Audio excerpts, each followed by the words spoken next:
हर रोज एक नई कहानी देखने के लिए चैनल को सब्सक्राइब करें और बेल आइकन दबाना ना भूलें। अभिषेक, इन खटमलों को मैं क्या करूं? इन खाट के खटमलों ने तो मेरा जीना हराम कर दिया है। नीला, मुझे माफ कर दो। मैंने तुम्हारे पिता से वादा किया था कि तुम्हें खुश रखूंगा, लेकिन ऐसा नहीं कर पाया मैं। इन खाट के खटमलों के साथ मैं नहीं रह सकती हूँ। देखो मेरे पूरे शरीर में कैसे रेड रेड रेशेस हो गए हैं। अरे ये नीला के साथ क्या हुआ? आखिर ये नीला अभिषेक से ऐसे क्यों लड़ रही है? ये सब कुछ जानने के लिए चलते हैं कुछ महीने पीछे। नीला बहुत ही सुंदर लड़की थी। नीला की आंखें नीली और रंग गोरा था। सुंदर होने के साथ साथ नीला काफी अमीर घर से थी। उसके पिता का खुद का बिजनेस था, लेकिन उसको अपने अमीरी पर कभी घमंड नहीं हुआ। वो हमेशा लोगों की मदद करती थी, या यूं कहें तो उसको लोगों की मदद करना काफी अच्छा लगता था। ऐसे ही एक दिन वो अपने पिता के ऑफिस जाती है, जहां वो देखती है कि उसके ऑफिस में कुछ लोग एक गरीब चाय वाले के साथ बदतमीजी कर रहे हैं। चाय वाले भैया, आपको इतने में क्या मिलता होगा? आपकी तो पत्नी इतने में खुश नहीं होती होगी ना? अरे नहीं नहीं, भैया की पत्नी बोलती होगी कि इतने पैसे में खाली इतना ही मिलेगा। वो बेचारा कुछ नहीं बोलता और चुपचाप अपनी गर्दन झुकाए खड़े रहता है। ये सब देख नीला बोलती है, hey guys, what are you doing? और क्या तुम लोग इस तरह रोज गरीबों को मजाक बनाते हो? Shame on you guys, shame on you guys. Sorry ma'am. इस तरह नीला उस आदमी को वहाँ से ले जाती है। तो वहीं अभिषेक नाम का एक लड़का उसको देख रहा था और थोड़ी देर बाद अभिषेक नीला के कैबिन में जाता है और उससे बोलता है, मिस नीला मैम, हम आपकी कंपनी में डील के लिए आए हैं। आपके फादर से बात हुई थी, तो वो शुरू से इसी कंपनी की सारी डील हमसे ही करते हैं। ठीक है। इस तरह से नीला अभिषेक के साथ अपनी कंपनी की डील कर लेती है, जिसके बाद उन दोनों के बीच मिलना जुलना शुरू होता रहता है और देखते ही देखते दोनों में दोस्ती हो जाती है। साथ ही समय बीतने के साथ साथ उन दोनों के बीच नजदीकियां बढ़ जाती हैं और अब कुछ दिनों बाद नीला अभिषेक को अपने पिता से मिलवाती है, जहां उसका पिता उससे सवाल करता है, तो मिस्टर अभिषेक, आपके पास क्या है? क्योंकि आपको पता है हमने हमारी बेटी को बहुत नाजों से पाला है, तो मैं नहीं चाहता कि उसको कोई प्रॉब्लम हो। सर, मेरे पास इतना पैसा है कि आपकी बेटी को कभी कोई दुख नहीं होगा, लेकिन हम यहाँ नहीं रहते। हमारा सब कुछ गाँव में है। बेटा नीला, क्या तू गाँव में रह सकती है? हाँ पापा, मैं रह सकती हूँ बिकॉज आई लव हिम। उसकी बात सुनकर और अपनी बेटी की खुशी देखकर नीला के पिता नीला की शादी अभिषेक से करवा देते हैं और अगले दिन अभिषेक नीला के साथ अपने गांव चला जाता है। गांव जाने के बाद वो अपने घर जाता है। अभिषेक का घर बहुत ही छोटा था। ये देख नीला को बहुत ही हैरानी होती है, लेकिन वो उसको उस वक्त कुछ नहीं बोलती, क्योंकि आस पड़ोस के लोग उसके पास खड़े थे। कुछ समय बाद नीला का गृह प्रवेश हो जाता है और जब नीला अपने कमरे में जाती है तो उसके कमरे में एक खाट के अलावा कुछ नहीं था। ये देख नीला को बहुत हैरानी होती है और वो फूट फूट कर रोने लगती है कि तभी वहाँ अभिषेक आ जाता है और नीला को रोते हुए देख उससे बोलता है, नीला, मैं जानता हूँ कि तुम क्यों रो रही हो। अभिषेक, तुम्हें पता है कि मैं ऐसे कभी नहीं रही और सबसे बड़ी बात यह है कि तुमने मुझसे झूठ बोला और झूठ बोलकर मुझसे शादी की। बेचारा कुछ नहीं बोलता और चुपचाप सो जाता है, लेकिन बेचारी नीला को नींद नहीं आती और वो रोते हुए खुद को कोसते हुए बोलती है, मेरी ही गलती है कि मैंने इस इंसान पर विश्वास किया जिसको मैं जानती तक नहीं हूँ। काश मैंने इसका बैकग्राउंड पहले ही चेक किया होता। बेचारी अब बिना कुछ खाए ही सो जाती है और अगली सुबह जब वो देखती है कि उसकी सास उसको कोई काम नहीं करने दे रही, साथ ही अभिषेक भी उसको बहुत प्यार कर रहा है, ये देख नीला खुद से कहती है, सब कितने अच्छे हैं और अभिषेक भी मुझे कितना प्यार करते हैं और शायद ये ही मेरी किस्मत है और अपनी किस्मत समझकर मुझे अपनाना होगा। इतना कहने के बाद नीला खुशी से अपनी सास के पास जाती है और अपनी सास से बोलती है, मम्मी जी, क्या मैं आपकी हेल्प करूं? नहीं बहू, मैं कर लूंगी, तुम ये सब थोड़ी ना करने आई हो। ऐसे ही अब रात हो जाती है और रात के समय नीला सज धज के अपने पति अभिषेक के आने का इंतजार करती है और जैसे ही अभिषेक आता है नीला उसे देखकर गाना गाती है, पिया लागी लगन बस तेरे नाम की, ओ पिया लागी लगन। नीला, क्या हुआ तुम्हें? मुझ पे छाई है कैसी ये दीवानगी, मैंने माना है तुझको भगवान जी।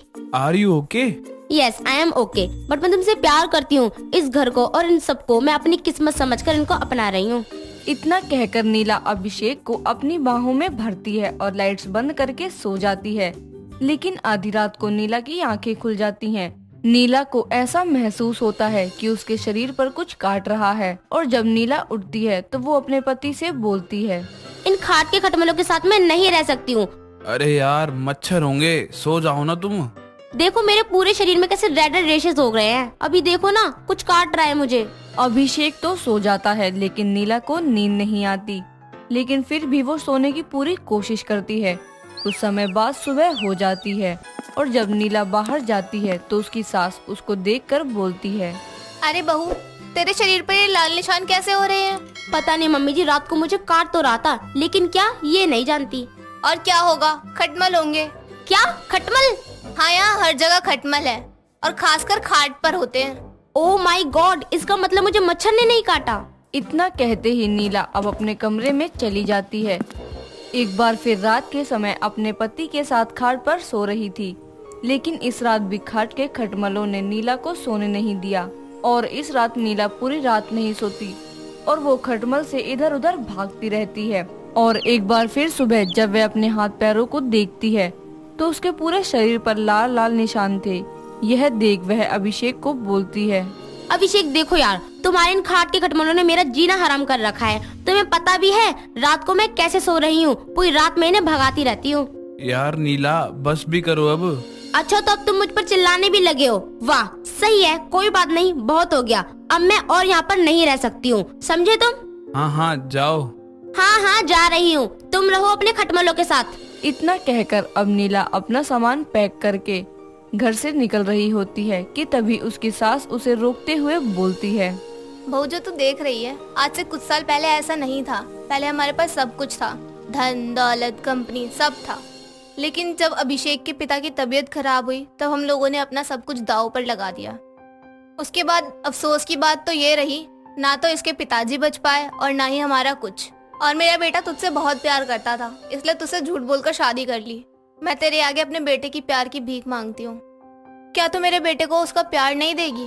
अपनी सास की बात सुनकर अब नीला रुकने का प्लान बना लेती है। अपनी सासू माँ से कहती है, मम्मी जी मैं यहाँ रुक तो जाऊंगी, लेकिन मैं आप सभी को इतनी गंदी जिंदगी नहीं जीने दूंगी। मैं बाहर जाकर काम करूंगी और अपनी गरीबी को दूर करूंगी। हर रात जो इस खाट के खटमल हम लोगों को काटते हैं, मैं इन सब से छुटकारा दिलवा कर रहूंगी आप लोगों को, इसलिए मुझे बाहर जाने से मत रोकिए। यह बात अभिषेक सुन लेता है और अभिषेक उसको बाहर जाने के लिए हाँ कर देता है। अब इस तरह नीला जॉब करने लगती है और जॉब करते करते धीरे धीरे करके अपने घर की गरीबी को दूर करती है। साथ ही अपने पति और अपनी सास के साथ खुशी से रहने लगती है और अपना तो खाट पर सोते थे और ना ही उन्हें खाट के खटमल काटते थे। एक दिन ऐसे ही नौरा अपने जिम से वापस आ रही थी तो उसने देखा कि कुछ आदमी एक लड़की को छेड़ रहे थे। वो उसे बचाने के लिए वहाँ जाती है और उन लड़कों से बोलती है, लड़की को अकेला समझकर उसे छेड़ना शुरू कर दिया, शर्म नहीं आती तुम लोगों को? अबे तू कौन है और यहाँ क्या करने आई है? अबे साले, मैं कौन हूँ ये छोड़ और तू ये बता कि इस लड़की के साथ क्या कर रहा है? ओ, तो तू कहीं की महारानी है क्या जो यहाँ पर हुक्म चलाने आई है? अबे तुम्हारे लिए तो मैं जैसी हूँ ना वैसी ही काफी हूँ, मुझे तुम्हारे लिए महारानी बनने की कोई जरूरत नहीं है। चल भाई, इसे थोड़ी अकल दे ही देते हैं। हाँ भाई, तू सही कह रहा है, इसकी जुबान बहुत तेज चल रही है, इसको सबक सिखा ही देते हैं। अच्छा बेटा, मुझे अकल दोगे तुम दोनों? अभी बताती हूँ, रुको जरा। इसके बाद नौरा उन दोनों लड़कों को बहुत धोती है और फिर वो वहाँ से भाग जाते हैं। फिर नौरा उस लड़की से उसके बारे में पूछती है, तुम ठीक हो? वैसे तुम्हारा नाम क्या है? जी मेरा नाम मीरा है और मैं बिल्कुल ठीक हूँ, थैंक यू सो मच। अगर आज आप ना होती तो न जाने मेरे साथ। आपका बहुत बहुत शुक्रिया। नहीं मीरा, ऐसा बिल्कुल भी नहीं है और तुम ऐसा बिल्कुल मत सोचो। और अगर तुम उन दोनों को उनकी औकात पहले ही दिखा देती ना तो मुझे तुम्हारी मदद करने के लिए शायद आना ही ना पड़ता। जी आप बिल्कुल सही कह रही हो, पर मैं आपकी जितनी स्ट्रॉन्ग नहीं हूँ। अरे मैंने आपका नाम तो पूछा ही नहीं। हाय, आई एम नोरा। और जो तुम स्ट्रॉन्ग होने की बात कर रही हो ना, वो सरासर गलत है। स्ट्रॉन्ग इंसान अंदर से होता है, ना कि बाहर से। आप कितनी अच्छी बातें करती हैं और कितनी हिम्मत वाली हैं आप। थैंक्स मीरा, वैसे तुम भी बन सकती हो मेरे जैसी। सच? क्या मैं भी आप जैसी बन सकती हूँ? हाँ मीरा, बिल्कुल बन सकती हो। मैं यहाँ पास में ही रहती हूँ और अभी मैं जिम से ही आ रही हूँ, तो क्यों ना तुम भी जिम ज्वाइन कर लो, फिर हम दोनों एक साथ चला करेंगे। ठीक है नोरा, ये एक अच्छा आइडिया है। इसके बाद वो दोनों बहुत ही ज्यादा अच्छी दोस्त बन जाती हैं और एक साथ हर जगह जाने भी लगती हैं। वो बेस्ट फ्रेंड बन जाती हैं। ऐसे ही एक दिन मीरा नोरा से पूछती है, यार नोरा, तू इतनी स्मार्ट, इंटेलिजेंट और स्ट्रॉन्ग है, तो तुझे लड़का भी तो तेरे जैसा ही चाहिए होगा ना? नहीं यार, ऐसी भी कोई बात नहीं है, पर हाँ, लड़का दिल का साफ और इरादे का पक्का होना चाहिए, तभी तो बात बनेगी। अच्छा ऐसा है? वैसे आज तो ये सब सवाल क्यों पूछ रही है मुझसे? वो क्या है ना, मेरा एक कजन है और वो ना तुझे बहुत लाइक करता है। उसने मुझसे कहा था कि मैं तेरे से उसके बारे में बात करूं। अच्छा, कौन सा कजन? उसका नाम सिम्बा है और वो मेरी बुआ जी का लड़का है। उसने तुझे मेरे घर पर, मेरे बर्थडे पार्टी पर उसने तुझे देखा था और तभी तू उसे पसंद आ गई थी। वैसे नाम तो काफी अच्छा है उसका। वो खुद भी बहुत अच्छा है नोरा, तू एक बार मिल लेना प्लीज यार मेरे लिए। ठीक है यार, मिल लूंगी। तेरे लिए मैं इतना तो कर ही सकती हूँ। और हाँ, अगर वो मुझे पसंद नहीं आया तो मैं तुझे वैसे ही बोल दूंगी। ठीक है, बट आई एम 100% श्योर कि वो तुझे जरूर पसंद आ जाएगा। हाँ हाँ ठीक है मेरी माँ। इसके कुछ दिनों बाद मीरा नोरा और सिम्बा को एक साथ बाहर घूमने के लिए भेज देती है। फिर सिम्बा उससे अपने दिल की बात कहता है। हाय नोरा, तुम्हें मेरी बहन ने बताया होगा मेरे बारे में। Hello Simba. हाँ बताया तो था। वैसे क्या क्या बता कर गई है? कुछ खास नहीं, बस यही कि तुम कितने अच्छे हो और तुम्हें क्या क्या पसंद है। तो क्या क्या पसंद है मुझे बताओ तो जरा। मैं पसंद हूँ तुम्हें, क्यों, है ना? अच्छा, तो तुम्हें पता चल गया। हाँ, मुझे सब पता है कि तुम मुझे लाइक करते हो। वैसे एक बात बताओ, तुमने मुझ में ऐसा क्या देख लिया जो तुम मुझसे इतना ज्यादा पसंद करने लगे? सब कुछ, आपकी अदाएं, आपका किसी से ना डरने वाला एटीट्यूड, एवरीथिंग। Oh really? जिंदगी बिताने के लिए ये सब काफी है क्या? मेरे लिए तो है। ऐसे ही बातें करते करते वो दोनों एक दूसरे के बेहद करीब आ जाते हैं और एक दूसरे को गले लगा लेते हैं, जिसके बाद वो दोनों एक दूसरे को किस करते हैं और साथ ही अपने बीच के इस रिश्ते को बहुत अच्छे से एंजॉय करते हैं। जिसके कुछ दिनों बाद वो दोनों शादी भी कर लेते हैं और अब वो एक अच्छी बहू की तरह सारी जिम्मेदारियां उठाने लगती हैं। साथ ही साथ अपने जिम का भी पूरा ख्याल रखती है। ऐसे ही एक दिन वो जिम जाने के लिए तैयार होती है। उसकी सास उससे कहती है, अरे बहू, ये तू दिन भर करती क्या रहती है? रोज रोज जिम जाकर तुझे कोई कुश्ती लड़नी है क्या?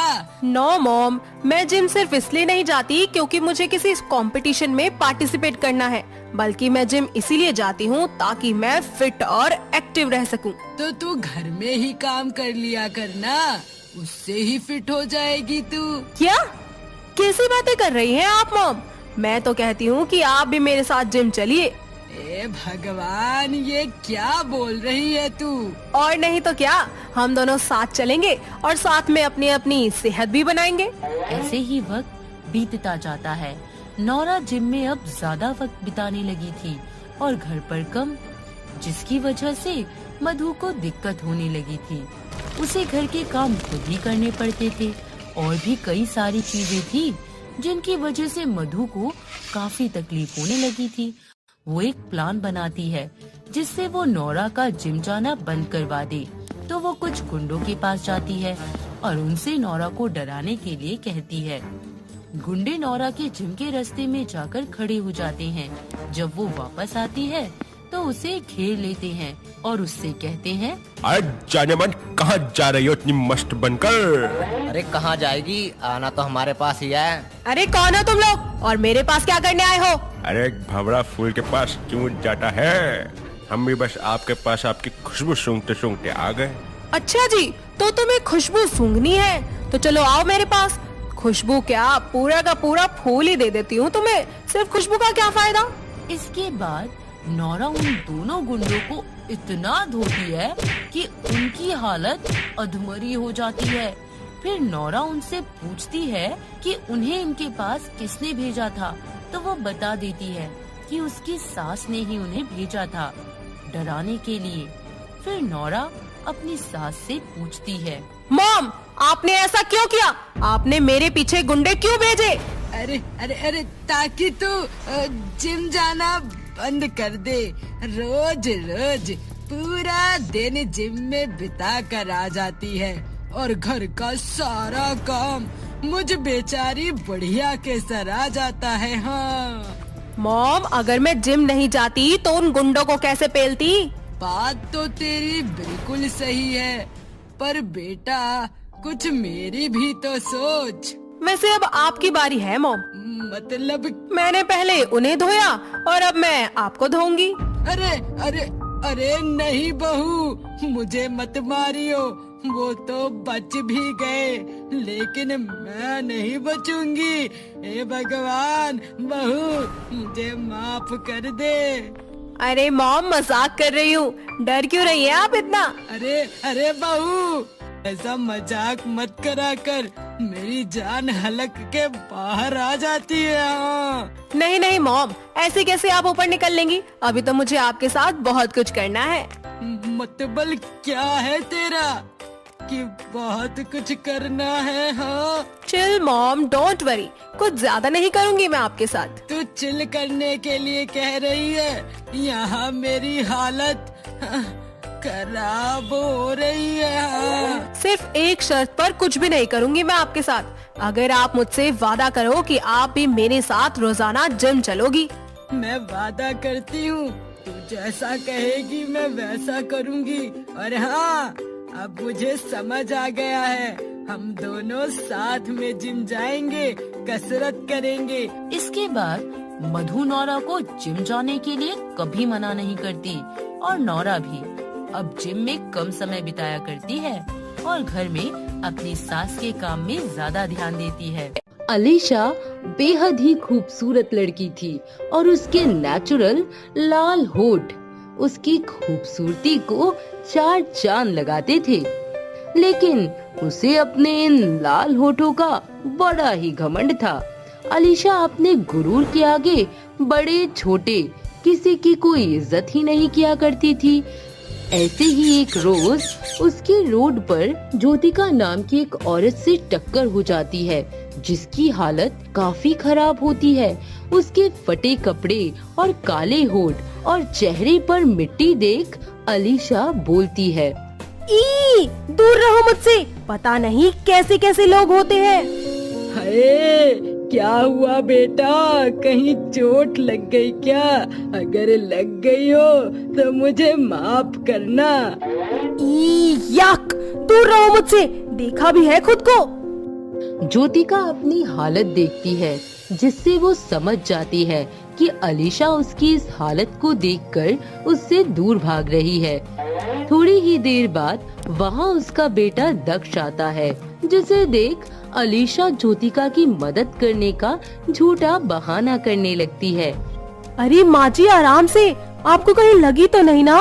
बुढ़िया, अगर आज मेरा क्रश यहाँ नहीं आता तो मुझे तुझे छूना नहीं पड़ता। आप ठीक तो हैं? चलिए मैं आपको घर तक छोड़ देता हूँ। कुछ तो बोल, अरे एक बार तो बोल। दक्ष कुछ नहीं बोलता और वहाँ से ज्योतिका को लेकर चलने लगता है, जिस पर अलीशा धीरे धीरे बोलती है, अलीशा बेबी, अगर इसने कभी भी तुझे नोटिस किया होगा ना तो ये जरूर पलटेगा। पलट पलट मेरी जान। दक्ष अपनी माँ को गाड़ी में बिठाकर पीछे पलटता है और अलीशा से बोलता है, शुक्रिया मेरी माँ की मदद करने के लिए। थैंक्स कैसा, ये तो मेरा फर्ज था। मेरी माँ? ये क्या कर दिया तूने अलीशा? ये गंदी सी दिखने वाली औरत तेरे क्रश की माँ है। अब तो तू गई बेटा, भूल जा उसके सपने देखना। दक्ष अपनी माँ को लेकर वहाँ से चला जाता है और अलीशा अपने घर चली जाती है और वो बस यही सब सोच रही होती है कि अगले दिन कॉलेज में दक्ष उसके पास आकर बोलता है, थैंक यू सो मच कल मेरी माँ की मदद करने के लिए। ऐसा क्या बोल दिया उस बुढ़िया ने इसे, जो आज ये पहली बार मुझसे बात कर रहा है? क्या बताया तुम्हारी माँ ने? यही कि कल उनको कैसे चक्कर आ गया था और सही टाइम पर आकर तुमने मेरी माँ की मदद की। अरे वो तो मेरा फर्ज था। मेरी जगह अगर आप होते तो आप भी यही करते, क्यों, है ना? बुढ़िया ने झूठ क्यों बोला अपने बेटे से? वैसे तुम्हारे लिप्स बहुत प्यारे हैं और इन पे जो तुमने रेड हॉट कलर की लिपस्टिक लगाई है वो भी काफी अच्छी है। ये कोई लिपस्टिक नहीं है, ये मेरे नेचुरली रेड लिप्स हैं। दोनों इसी तरह काफी देर तक बात करते हैं और उनकी बातों का सिलसिला शुरू हो जाता है। देखते ही देखते दोनों को एक दूसरे से प्यार हो जाता है और दक्ष अपनी माँ को इसके बारे में बताता है तो ज्योतिका बोलती है, अब आएगा ऊंट पहाड़ के नीचे। बहुत घमंड है ना उस लड़की में। अब जब मेरे घर की बहू बनकर आएगी ना, तब मैं उसका घमंड तोड़ूंगी। अरे बेटा, मुझे क्या एतराज हो सकता है? मैं तो बहुत खुश होंगी अगर वो नेक दिल लड़की मेरे घर की बहू बनेगी। हाँ। ज्योतिका रिश्ते के लिए हाँ कर देती है और कुछ ही दिनों में उन दोनों की शादी हो जाती है। शादी के बाद अलीशा बहू होने की सारी जिम्मेदारियां उठाने की कोशिश करती है, पर ज्योतिका हर बार उससे अपनी बेइज्जती का बदला लेने के लिए उसे तंग किया करती थी। ऐसे ही एक दिन अलीशा दक्ष के साथ बाहर जाने के लिए तैयार होती है, जिस पर ज्योतिका उसके पास आकर उससे बोलती है, अरे ओ बहू, ये जो इतना महंगा मेकअप करके मेरे बेटे के साथ जा रही है, पता भी है कितने का होगा ये सामान? सिर्फ और सिर्फ ये लिपस्टिक ही होगी 1000 रुपया के। हाँ माँ जी, मुझे माफ कर दीजिए मेरी उस दिन की गलती के लिए, पर जब से मुझे दक्ष जी मिले हैं मैं बिल्कुल बदल गई हूँ। और हाँ, ये मेरे नेचुरली रेड लिप्स हैं। मैं कभी भी अपने होठों को रेड करने के लिए इन पर लिपस्टिक नहीं लगाती। इतना बोल वो दक्ष के पास चली जाती है। वो बाहर उसका वेट कर रहा होता है।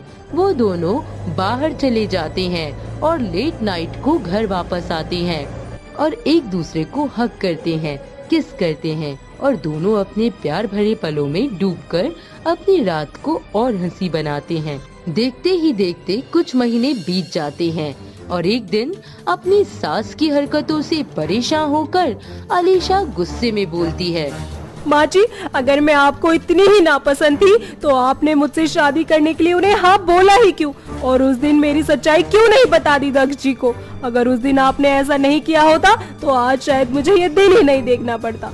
अरे इसी दिन के लिए मैं चाहती थी कि वो तुझे अच्छा समझे, तुझसे प्यार करे और तुझे इस घर की बहू बनाए, ताकि मैं तुझसे रोज अपनी बेइज्जती का बदला ले सकूं।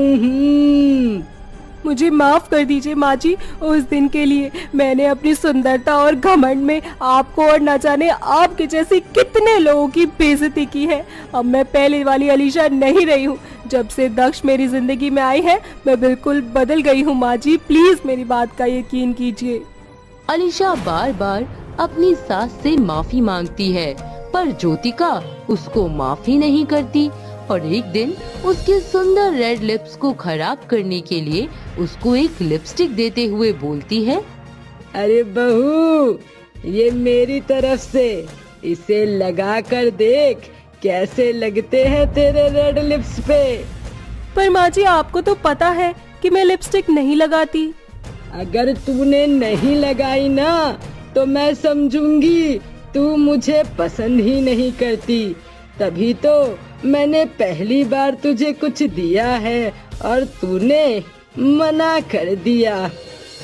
अलीशा वो लिपस्टिक लगा लेती है, जिसके थोड़ी ही देर बाद उसके होठों में जलन होने लगती है।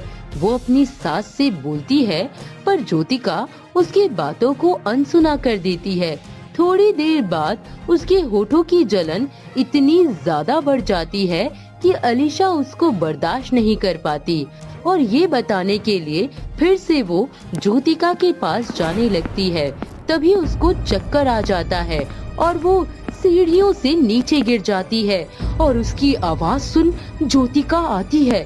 उसको बेहोश देख वो अपनी फैमिली डॉक्टर को बुलाती है। देखिए, आपकी बहू और उसके बच्चे की हालत बहुत क्रिटिकल है।